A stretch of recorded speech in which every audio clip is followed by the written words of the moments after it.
राजस्थान की धरती हमेशा से वीरों की जननी रही है। इस धरती ने ऐसे ऐसे सूरवीर पैदा किए जिनकी बहादुरी और बलिदान की कहानियां आज भी सुनकर रोमांच उठता है। उन्हीं महान योद्धाओं में से एक थे महाराणा संग्राम सिंह, जिन्हें हम राणा सांगा के नाम से जानते हैं।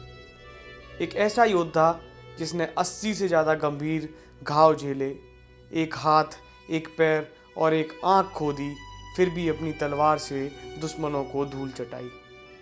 तो आइए जानते हैं इस महान राजपूत योद्धा की पूरी कहानी। नमस्कार, स्वागत है आप सभी का आपके अपने चैनल पर। राणा सांगा का असली नाम महाराणा संग्राम सिंह था। उनका जन्म 12 अप्रैल 1482 को राजस्थान के मेवाड़ राजवंश में हुआ था। वे राणा रायमल के पुत्र थे और सिसोदिया राजवंश से संबंध रखते थे। मेवाड़ का राजवंश भारत में सबसे प्रतिष्ठित और गौरवशाली राजवंशों में से एक था। यह वही वंश था जिसमें बाद में महाराणा प्रताप जैसे वीर योद्धा पैदा हुए। राणा सांगा का बचपन बहुत ही संघर्ष भरा था। उनके पिता के बाद मेवाड़ की गद्दी को लेकर उनके भाइयों में झगड़ा हुआ। इस संघर्ष में राणा सांगा ने खुद को साबित किया और आखिरकार 1508 ईस्वी में मेवाड़ के राजा बने। राणा सांगा के राजा बनने के बाद भी चुनौतियां खत्म नहीं हुई।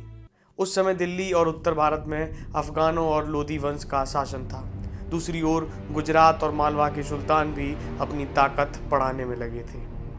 लेकिन राणा सांगा का सपना था कि राजस्थान और पूरे उत्तर भारत में हिंदू शक्ति को फिर से मजबूत किया जाए। उन्होंने राजपूतों को एकजुट करने का संकल्प लिया और कई युद्ध लड़े। राणा सांगा ने अपने जीवन में कई युद्ध लड़े, जिनमें से कुछ बहुत महत्वपूर्ण थे। साल 1518 खटोली का युद्ध। यह युद्ध दिल्ली के सुल्तान इब्राहिम लोदी और राणा सांगा के बीच हुआ था। इस युद्ध में राणा सांगा ने इब्राहिम लोदी की सेना को करारी शिकस्त दी, लेकिन युद्ध के दौरान राणा सांगा बुरी तरह घायल हुए। उनकी एक आंख चली गई, एक हाथ कट गया और एक पैर भी बेकार हो गया। इसके बावजूद भी उन्होंने युद्ध का मैदान नहीं छोड़ा और जीत हासिल की। फिर आता है साल 1527। यह युद्ध राणा सांगा और मुगल शासक बाबर के बीच लड़ा गया था। बाबर ने 1526 में पानीपत के युद्ध में इब्राहिम लोदी को हराकर दिल्ली पर कब्जा कर लिया था।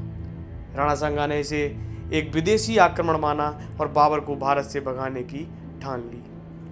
उन्होंने 2 लाख सैनिकों के साथ बाबर के खिलाफ युद्ध छेड़ा, लेकिन बाबर की सेना के पास तोपें और बारूद थे जो भारतीय सेनाओं के लिए नया था। इस युद्ध में राणा सांगा हार गए, लेकिन उन्होंने अंत तक संघर्ष किया। खानवा की हार के बावजूद राणा सांगा ने हार नहीं मानी। उन्होंने फिर से युद्ध की तैयारी शुरू कर दी और चंदेरी में एक नई सेना तैयार करने लगे।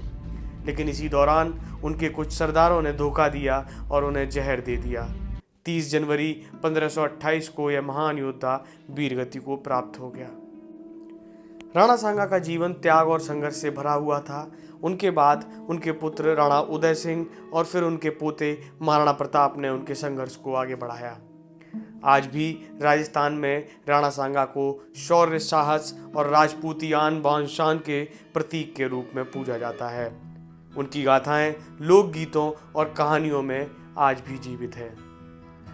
राणा सांगा केवल एक योद्धा नहीं बल्कि एक प्रेरणा थे। उन्होंने दिखाया कि सच्चा योद्धा वही होता है जो आखिरी सांस तक लड़ता रहे। उनकी वीरता और बलिदान को हम कभी नहीं भूल सकते। अगर आपको ये वीडियो पसंद आया तो लाइक करें, शेयर करें और चैनल को सब्सक्राइब करें। जय मेवाड़, जय भारत।